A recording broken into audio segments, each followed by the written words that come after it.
आइए, सुनिए, देखिए, समझिए सनातन सत्य।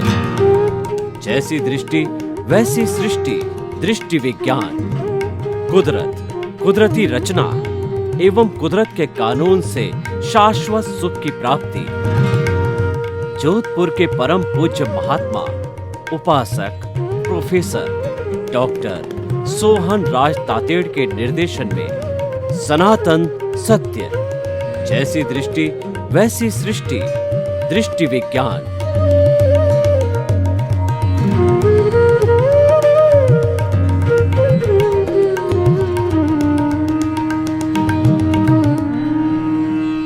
भाई और बहनों, मातृशक्ति को नमन। आज का हमारा बहुत सुंदर विषय है कर्म सिद्धांत की उपादेयता। सनातन सत्य कार्यक्रम कर्म सिद्धांत पर आधारित है। और जब हम चेतना की बात करते हैं, जब हम अपने अस्तित्व की बात करते हैं, तब कर्म सिद्धांत को साथ में रखना ही पड़ता है। अगर चेतना में से कर्म सिद्धांत को निकाल दिया जाए तो ये विषय शून्य हो जाता है।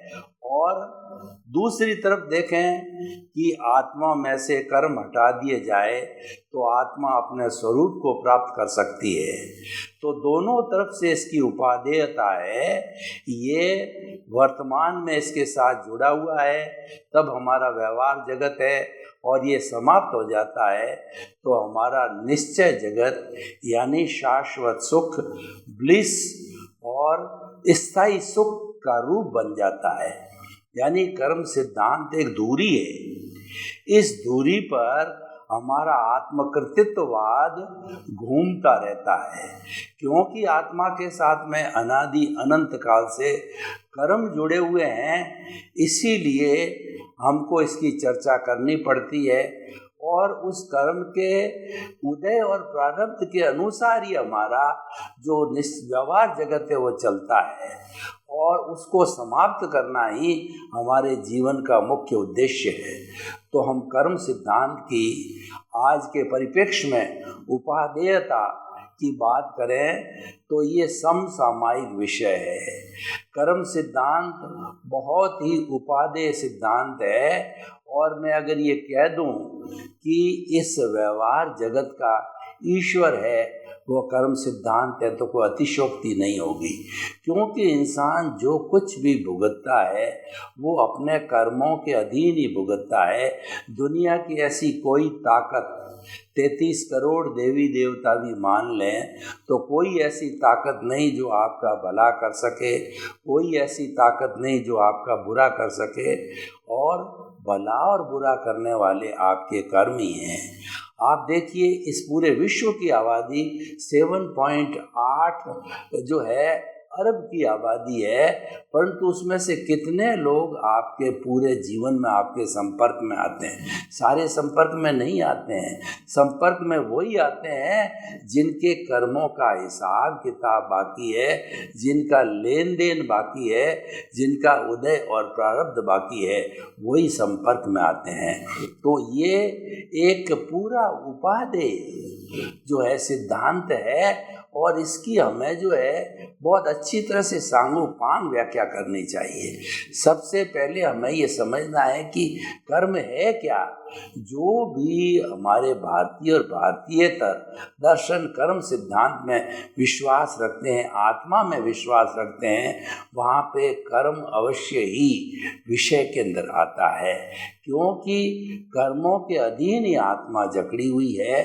तो जैन दर्शन के अनुसार कर्म जो है एक पौद्गलिक वस्तु है और इसके परमाणु हैं। एक एक परमाणु का हिसाब है। परमाणु कौन से हैं? चतुस्पर्शी है। जैन दर्शन में दो स्पर्श के दो तरह के परमाणु बताए गए हैं। एक तो चतुस्पर्शी जिसमें वर्ण होता है, गंध, जिसमें स्निग्ध, उक्स और रुक्ष्ण ये 4 स्पर्श होते हैं और दूसरे तरह के परमाणु होते हैं जिसके अंदर 8 स्पर्श होते हैं। तो 8 स्पर्श है वो आंखों से दिखाई देते हैं, विज्ञान की दूरबीन से दिखाई देते हैं, और 4 स्पर्श वाले हैं वो दिखाई नहीं देते हैं। और उसको विज्ञान जो है मासलेस पार्टिकल कहता है। यानी एक यूनिवर्सल ट्रुथ क्या है कि जन्म जन्मांतर से जब हमारी आत्मा एक शरीर को छोड़ के दूसरे शरीर में जाती है तो पीछे वो अपना कुछ चिन्ह छोड़ के नहीं जाती है। चिन्ह छोड़ के क्यों नहीं जाती है कि जिस पूर्व शरीर के अंदर वह थी वह तो मिट्टी होने के कारण जला दिया जाता है, यानी संपन्न हो जाता है। और जिस शरीर के अंदर ये कर्म जो है वो हमारे परमाणु कहिए, कर्म रज कहिए, या जो है हमारा कॉजल बॉडी कहिए, कर्म शरीर कहिए, उसी से ही सारा हमारा भुगतान और लेन देन होता है। और इस कर्म को जो ताना जाता है ये ब्रह्मांड में मौजूद है। चतुस्पर्शी और अष्टस्पर्शी दोनों ब्रह्मांड के अंदर मौजूद है। जब मन वचन काया ये 3 जो है हमारे भाग है कोई भी वृत्ति करने के लिए, तो जब कोई भी ये फंक्शन करते हैं, वृत्ति करते हैं, क्रिया करते हैं, तो इसी ब्रह्मांड में से चतुस्पर्शी पुद्गलों को खींच करके और हमारे भीतर जो कषाय है, कर्म शरीर है, उसको ला करके सौंप देते हैं। और कर्म शरीर में जो विभाग बने हुए हैं उन विभागों में जा कर के और ये कर्म अपने अपने खाने में कहिए अपने अपने विभाग के अंदर इकट्ठे हो जाते हैं। कर्म जो है वो द्रव्य रूप में मूल 8 तरह के कर्म हैं। ज्ञानावर्णीय, दर्शनावर्णीय, वेदनीय, मोहनीय, आयुष्य, नाम, गोत्र और अंतराय, ये तो मुख्य कर्म है। ये 8 पर्दे जो आत्मा पर पड़े हैं, 4 पर्दे तो आत्मा के घाती कर्म कहलाते हैं, जो आत्मा के 4 मूल गुण हैं, अनंत ज्ञान, अनंत दर्शन, अनंत शक्ति, उनको ढकने वाले हैं। ज्ञानावर्णीय कर्म, दर्शनावर्णीय कर्म, मोहनीय कर्म और अंतराय कर्म है। और 4 कर्म है क्योंकि कर्म जो है शरीर के अंदर रहते हैं। जो स्थूल शरीर दिखाई देता है ये तो कर्म शरीर के द्वारा पैदा किया जाता है। मूल जो शरीर है वो कर्म शरीर है। तो कर्म शरीर के अंदर ये कर्म रहते हैं, भुगते जाते हैं, और इस शरीर के अंदर भी भुगतान होता है। तो जो भुगतान कैसे होगा? जब शरीर से संबंधित कोई हिसाब किताब होगा, कर्म बाकी होगा, जब भी तो भुगतान होगा। तो शुभ और अशुभ नाम के 2 जो है वो पुण्य और पाप के रूप में कर्म जो है हमारे शरीर से संबंधित होते हैं, जिसको अघाती कर्म कहते हैं। आत्मा की घात नहीं करते हैं, वो इस शरीर के अंदर सुख दुख की अनुभूति कराते हैं। पुण्य के कर्म होते हैं सुख की अनुभूति कराते हैं, पाप के कर्म होते हैं वो दुख की अनुभूति कराते हैं। वो है वेदनीय, आयुष्य, नाम और गोत्र, ये जो है वो कहलाते हैं। तो इस तरीके से जो है हम ये आपको बताना चाहते हैं कि ये व्यवहार जगत और निश्चय जगत, व्यवहार जगत का अर्थ है कि अघाती कर्म और निश्चय जगत का अर्थ होता है घाती कर्म। तो घाती कर्म का नाश करने से ही हमारे को या किसी भी जीव को केवल ज्ञान प्राप्त होता है। तो ये हमको मुख्य चीज समझने की है। और देखिए, जब कभी भी मन वचन काया क्रिया करती है और ये चतुस्पर्शी कर्म पुद्गल खींच लिए जाते हैं, तो उसी समय ये 4 भागों के अंदर हाथों हाथ डिवाइड हो जाते हैं। कर्म का सिद्धांत प्योर मैथमेटिक्स का सिद्धांत है और इसमें कुछ उदाहरण नहीं रहता है। उसके अंदर जो होता है शूट एट द साइट, यानी कि वह तुरंत जो है बंधता है और तुरंत जो है उदय प्रारंभ में आता है। और जो ही उदय प्रारंभ में आता है तो ही वैसा रस देता है, अनुभाग देता है। जिस रस में वो बांधा हुआ होता है है। तो ये जो चार जो इसके जो कहना चाहिए विभाग बन जाते हैं, प्रकृति, स्थिति, प्रदेश, अनुभाग। प्रकृति का अर्थ होता है कि जो 8 तरह के कर्म हमने बताए, उस कर्मों में से किसी कर्म का बंद होना जब कभी भी मन वचन काया की प्रवृत्ति की जाती है। और दूसरा जो है स्थिति, ये कितने वर्ष तक जो है आत्मा के साथ कार्बन शरीर के रूप में मौजूद रहेगा। और प्रदेश का मतलब है कि इसमें कितने क्वांटिटी के जो क्वांटिटी के परमाणु होंगे, कर्म पुद्गल है उसकी क्वांटिटी। और अनुभव का जैसा मैंने बताया, कैसा वो रस देगा, कैसा वो अनुभव कराएगा, कैसे सुख दुख की अनुभूति कराएगा। तो इस तरीके से मूल रूप से तो कर्मों की 10 अवस्थाएं होती है, लेकिन ये 4 है वो तुरंत ही हो जाती है। 10 अवस्थाएं कौन कौन सी होती है? प्रकृति, स्थिति, प्रदेश, अनुभाग, उद्वर्तन, अपवर्तन, और उसके बाद संक्रमण, निदति, निकाचना, और जो है वह अपना प्रारब्ध। इस तरीके से ये सारे 10 विभाग जो है बने हैं कर्मों के लिए, और अपने अपने हिसाब से जो है वो उदय प्रारब्ध होता है, अपने अपने हिसाब से वो रस देता है, अपने अपने हिसाब से ये कार्य करते हैं। तो भाई और बहनों, कर्म सिद्धांत की उपादेयता तो हमने आपको बताई है, लेकिन अब हम आपको संक्षेप में ये बताना चाहते हैं कि जो ये मूल 8 तरह के कर्म हैं, ये बंधने का कारण क्या है और इसके छूटने का कारण क्या है। और भगवान ने 2 तरह के धर्म बताए। एक तो है संवर और निर्जरा। संवर का अर्थ होता है कि जैसे किसी भी टंकी के अंदर या तालाब के अंदर पानी आने के लिए जो नाला लगाया जाता है, जिस नाले से गंदा साफ दोनों तरह का पानी आ सकता है, तो वो कर्मों के आने का द्वार कहलाता है। घर में जैसे द्वार होता है या जो है तालाब के अंदर जो है नाला लगाया जाता है, तो ये जो है कर्मों के आने का द्वार है, ये आश्रम कहलाता है। तो ये अच्छे बुरे जो कि बाद में पाप और पुण्य के रूप में कन्वर्ट होते हैं, जो सुख की अनुभूति कराते हैं वो पुण्य कर्म है, और जो दुख की अनुभूति कराते हैं वो पाप कर्म है। तो ये आश्रव है। ये आश्रव 5 प्रकार का होता है। मिथ्यात्व, अविरति, प्रमाद, कषाय और योग। मिथ्यात्व का मतलब यथार्थ को अयथार्थ समझना, साधु को असाधु, मुक्त को अमुक्त, मार्ग को कुमार्ग, इस तरीके से उल्टी प्ररूपणा करना, ये जो सारा जो है मिथ्यात्व है। अविरति, विरति का अर्थ होता है कि धार्मिक कार्यों में दिलचस्पी लेना। अविरति का अर्थ होता है धार्मिक कार्यों में बिल्कुल जो है रुचि का अभाव रहता है। आत्मरंजन में रुचि नहीं, मनोरंजन में पूरी रुचि है।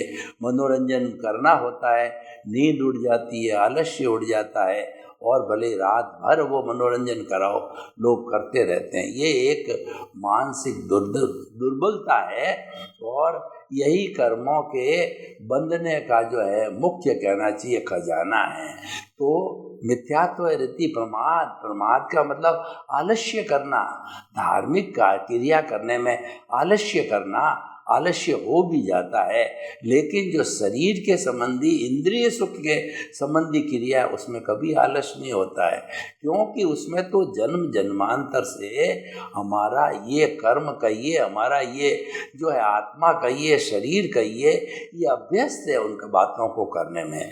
आत्मरंजन करने में तो हमको बहुत अभ्यास कराना पड़ता है। मनोरंजन करने के अंदर ये शरीर है जन्म जन्मांतर से अभ्यस्त बना हुआ है, और मनोरंजन सरल है, आत्मरंजन कठिन है। आत्मरंजन के अंदर हमने अपनी इंद्रियों को भीतर की ओर लाना पड़ता है, मनोरंजन के अंदर इंद्रियों को खुला छोड़ दिया जाता है। यानी जो कहना चाहिए स्वच्छंदता का जो कार्य है वो मनोरंजन है, और आत्मरंजन अनुशासन का कार्य है, वो आत्मरंजन कहलाता है। तो भाई मिथ्यात्व, विरति, प्रमाद और कषाय, क्रोध, मान, माया, लोभ जो है, ये कर्म बंधन के कारण हैं, ये राग द्वेष कहलाते हैं, ये कषाय कहते हैं। तो मिथ्यात्वरति प्रमाद कषाय योग मन वचन काया जब ये प्रवृत्ति करते हैं तो बाहर से जो चतुष्पदी पुद्गलों को खींच के लाते हैं तो वो भी कर्म बंधन में सहयोगी होते हैं। तो इस तरीके से ये आशव है जो कर्मों आने का नाला है, हम उसको बंद कर देते हैं।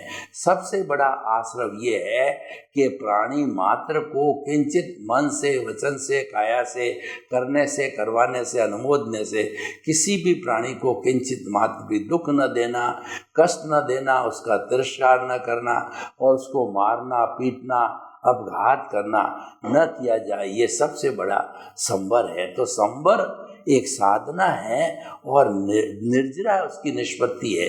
दर्शनावर्णीय कर्म एक पुजारी की तरह है। तो पुजारी क्या करता है कि वह भगवान के मेन गेट के ऊपर पर्दा डाल देता है और वो ईश्वर के दर्शन नहीं करने देता है। तो ये दर्शनावर्णीय कर्म हमारे जितना ज्ञान की प्राप्ति होनी चाहिए वो होने नहीं देता, उसके ऊपर आवरण डाल देता है। और तीसरा जो मुख्य जो है हमारा कर्म है वो मोहनीय कर्म है। मोहनीय कर्म जो है सेनापति है और इसको सबसे पहले जीतना होना चाहिए, क्योंकि किसी की सेना के सेनापति या राजा को बंदी बना दिया जाता है, राजा मर जाता है या मार दिया जाता है, उसको हरा दिया जाता है तो सेना छिन्न भिन्न हो जाती है, तीतर बीतर हो जाती है और वो भाग जाती है। तो हमें इस 8 कर्मों के राजा मोहनीय कर्म के ऊपर पहले कंट्रोल करना चाहिए। मोहनीय कर्म जो है एक शराबी की तरह कहा गया है। एक शराबी जो है शराब पी करके नाली के अंदर गिर जाता है, सड़क पर पड़ जाता है, उसको होश ही नहीं रहता, उसके पर्स में से लोग पैसे या बहुमूल्य चीज़ें निकाल देते हैं और वो घर पे भी जाता है तो वह इस तरीके से सलूक करता है, उसको कोई भान ही नहीं कि मेरे सामने मेरी बेटी है, कि बहन है, कि मेरी पत्नी है या मेरी माता है या दादी है, उसको भान रहता ही नहीं है। ऐसा मोहनीय का जो है बहुत बड़ा पर्दा हमारे ऊपर पड़ता है। और मोहनीय कर्म जो है ये सुख की अनुभूति नहीं होने देता। सारा मोह का संसार है, ये दुख का संसार है। और मोहनीय कर्म के बंधने का कारण है कि हम जितने भी जीवित प्राणी हैं उन सब जीवित प्राणियों के जीवन का हनन करते हैं, उनको किसी की रूप में मारते हैं, प्रताड़ना देते हैं और जो उनको परेशान करते हैं। तो इसीलिए मोहनीय कर्म का बंद होता है। और मोहनीय कर्म का जो है ये उत्कृष्ट स्थिति 70 करोड़ सागर दर्शन मोहनीय है, वो हमारी आत्मा के साथ में लगा रहता है। और ज्ञानी पुरुष है, उनके पास में ज्ञान होता है, अतिशय होता है, उनकी कृपा होती है और किसी भी प्राणी का भाग्योदय पुण्योदय होता है तो ये दर्शन मोहनीय को भस्मीभूत करके उसके कर्मों के बंधन को भी रोक सकते हैं। इसीलिए हमें हमेशा जो है ज्ञानी पुरुष, सद्पुरुष की जो है तलाश में रहना चाहिए। तो ये सारा मोहनीय कर्म का है जो कि एक शराबी की तरह है। और चौथा जो है हमारा अंतराय कर्म है।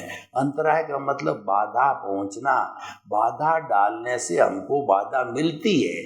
ये अंतराय 5 तरह की होती है: दान, लाभ, भोग, उपभोग, वीर्य। और जब हम किसी व्यक्ति दो, कोई देने वाला है कोई लेने वाला है, उसके बीच में बाधा डालते हैं, उन दोनों को भ्रमित करके और जो है उनका जो उसका कोई जो लेने देने का कार्य होता है तो दान का वो रुक जाता है।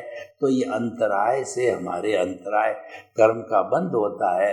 और लाभ है, लाभ का आपस में किसी के एमओयू हुआ, कॉन्ट्रैक्ट हुआ कार्य का, लेकिन हमने बीच में पढ़ करके मिसअंडरस्टैंडिंग पैदा करके उस एमओयू को और दूसरा उसके आपस के एग्रीमेंट को जो है हमने गलत करार दिया, होने नहीं दिया।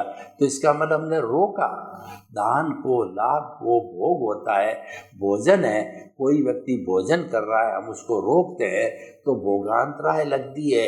किसी के कोई व्यक्ति लंगर चलाता है तो उसके अंदर बाधा पहुंचाते हैं तो हमें ये भोगांतराय लगती है। और उपभोग कहते हैं, जैसे हमारा मकान है, ज्वेलरी है, कपड़े है, उनका हम बार बार उपयोग करते हैं तो उपभोगांतराय होती, यानी कोई व्यक्ति अपने मकान को एंजॉय कर रहा है, कपड़ों को कर रहा है, ज्वेलरी को कर रहा है, या किसी भी चीज़ को जो अपने हिस्से की चीज़ है उसको एंजॉय कर रहा है, हमने किसी भी तरह से बाधा पहुंचा करके, उनको छीन करके, झपट करके, किसी आदमी से झपटा करके हमने उसके अंदर बाधा पहुंचा दी, तो ऐसी स्थिति के अंदर जब बाधा पहुंचाई जाती है तो हमारे ये जो है अंतराय कर्म का बंद होता है। दान, लाभ, भोग, उपभोग, वीर्यान्तराय, वीर्य का मतलब शक्ति होता है, तो हमारे जो शरीर की शक्ति है वह कर्ण वीर्य कहलाता है, और लब्धि वीर्य है वो आत्मा की शक्ति होती है। तो आत्मा की शक्ति से ही सारा काम चलता है, और आत्मा की शक्ति से ही कर्ण वीर्य चलता है, शरीर की शक्ति चलती है। तो हम किसी भी व्यक्ति को मार करके, पीट करके, उसको तकलीफ पहुंचा करके, और जो है उसका अपघात करके, तो हम जब किसी को कष्ट पहुंचाते हैं तो हमारे वीर्यांतराय लगती है, अंतराय लगती। तो भाई और बहनों, ये चार जो है हमारे जो मुख्य घाती कर्म है, उनके बंधने का कारण हमने बताया, और छूटने का कारण भी उसमें ही है, क्योंकि जहाँ पर समस्या है समाधान भी उसी में ही है। समाधान को बाहर खोजना कोई अर्थ नहीं है। उदाहरण के तौर पर देखिए कि एक जो है वो बुढ़िया माँ थी, उसकी सुई है, वो उसके झोंपड़ी के अंदर अंधेरा था, वहाँ पर खो गई। अब वो क्या, उसको ढूंढने के लिए झोंपड़ी के बाहर जो म्युनिसिपैलिटी की लाइट थी, उस लाइट में आकर के ढूंढने लगी। एक युवक आया कि जो माताजी आप क्या कर रहे हैं? उनका मैं सुई ढूंढ रही थी। तो उन्होंने पूछताछ किया कि सुई घूमी कहाँ है? तो सुई तो क्या है कि मेरी झोंपड़ी में घूमी थी, लेकिन वहाँ अंधेरा है, मैं उसको बाहर ढूंढ रही हूँ। तो हमारे कहने का मतलब ये है कि हमको सॉल्यूशन भी उस समस्या में ढूंढना चाहिए। समस्या के बाहर सॉल्यूशन होता ही नहीं है, और हर समस्या के साथ में समाधान होता है। तो जो कर्म बंधन के कारण हैं, उन कारणों को हम हटा देंगे तो निवारण हो जाएगा, क्योंकि ये लॉ ऑफ द नेचर है कि without the cause there is no effect at all.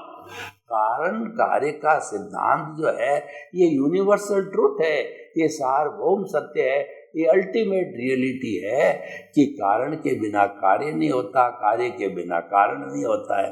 तो ये एक दूसरे के कहना चाहिए कि ये कॉम्प्लीमेंट्री है, एक दूसरे के सपोर्टर है, पूरक है। तो भाई और बहनों, ये हमने सारा आपको बताया घाती कर्म का। अब समय की अल्पता को देख के चार हम अघाती कर्मों की उपादेयता के बारे में बताना चाहते हैं। अघाती कर्म जो होता है, जो शरीर में भुगतान के लिए होता है, तो पहला होता हमारा वेदनीय कर्म। ये जो वेदनीय कर्म है, ये मधुलिप्त चाकू है, वो हमारी जीभ पे लगता है, उसके समान बताया गया। जब जीभ पे चाकू लगता है तो हमको मीठा मीठा लगता है। इसका मतलब ये हुआ कि हमारा साता वेदनीय है, शुभ है। और अगर वो थोड़ा सा चाकू ज़्यादा चल जाए, जीभ कट जाए, खून आ जावे, घाव हो जावे, तो ये असाता वेदनीय है। असाता वेदनीय से हमारे बीमारी आती है, और साता वेदनीय से शरीर स्वस्थ रहता है। और दूसरा जो है वो हमारा आयुष्य कर्म है। तो गति चार होती है, नरक गति, तिरंज गति, मनुष्य गति और देव गति। मनुष्य गति और जो है देव गति, ये शुभ गति कहलाती है। और मनुष्य गति मिलती है सरलता से, सहयोग से, भाईचारा से, और जो है व्यक्ति जो है दूसरों के साथ में अच्छा सलूक करे, ऐसा सलूक करे जो वो खुद नहीं चाहता है। तो इस सरलता की वजह से जो है ये मनुष्य जीवन मिलता है। और जो देवलोक मिलता है वो सराग, संयम, साधुपन पालो, श्रावकपन पालो, और जो है कोई भी तपस्या करो। तो जिसके अंदर अभी राग द्वेष पूरा नहीं हुआ है, उसको सराग संयम बोला जाता है। ऐसी जो धार्मिक क्रिया करने वाले को जो है वो देव गति मिलती है। तो देव गति, मनुष्य गति शुभ है, ये शुभ कर्मों से मिलती है, तो हमें जो है वो अपने मुक्ति की ओर जाने के लिए ये शुभ कर्म हमारे काम में आते हैं। तो भाई और बहनों, जो हमारा वेदनीय आयुष्य और नाम कर्म है, ये बहुत बड़ा अकाउंट है। इसकी 103 प्रकृतियाँ हैं और शुभ नाम कर्म की उच्चतम अवस्था वो है कि हम तीर्थंकर गोत्र का भी बंधन कर लेते हैं। ऐसे जो जितनी तपस्या का या ईश्वर में श्रद्धा करके भक्ति करके जो है और वैयावृत्ति करके जो है हम जो है अपना ये कर्म है ये जो ले लेते हैं, तो इस तरीके से जो है हम कह सकते हैं कि ये पूरी कर्मों की उपादेयता आज के परिप्रेक्ष्य में बहुत ही ज़रूरी है। इसी कारण हमने इतना सारा आपको बताया। सर्वे भवन्तु सुखिनः, सर्वे सन्तु निरामया। लोक के सब जीवों को सुख मिले, शांति मिले, आनंद मिले, प्रेम मिले, सौहार्द मिले, भाईचारा मिले। हम सब मिलकर के स्वर्ग को धरती पर उतार लाएं। आपके प्रति मंगल भावना शुभ।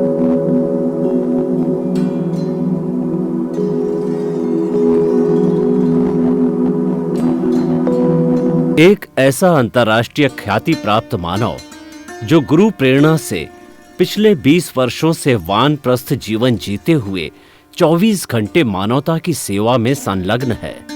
एक ऐसा मानव जो अभी राष्ट्रीय, अंतर्राष्ट्रीय टीवी चैनलों पर 7,500 एपिसोड के माध्यम से सनातन सत्य, आत्मविज्ञान एवं पुनरुत्थान व्यवहार एवं निश्चय जगत के जीवनोपयोगी विषयों पर हृदय स्पर्शी प्रवचन कर चुका है। उस मानव का नाम है महात्मा उपासक प्रोफेसर डॉक्टर सोहन राज तातेड़। प्रोफेसर तातेड़ द्वारा योग, दर्शन, शिक्षा विषयों पर रचित पीएचडी स्तर के 250 शोध ग्रंथ भारत के 100 प्रतिष्ठित विश्वविद्यालयों में शोधार्थी पढ़ रहे हैं तथा वे सभी शोध ग्रंथ वहां की सेंट्रल लाइब्रेरियों में उपलब्ध हैं।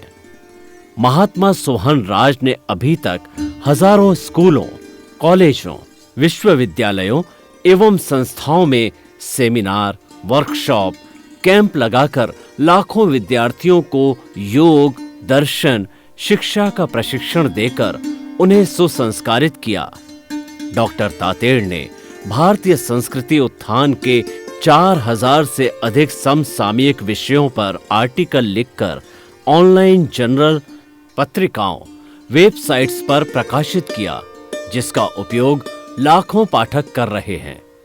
उपासक तातेड़ के 5000 से अधिक आज का सुविचार, आज का शुभ संदेश, आज का मंगल भावना योग आदि चिंतन websites, Twitter, blogger, Facebook, YouTube माध्यमों से लाखों लोग अपना जीवन निर्माण कर रहे हैं।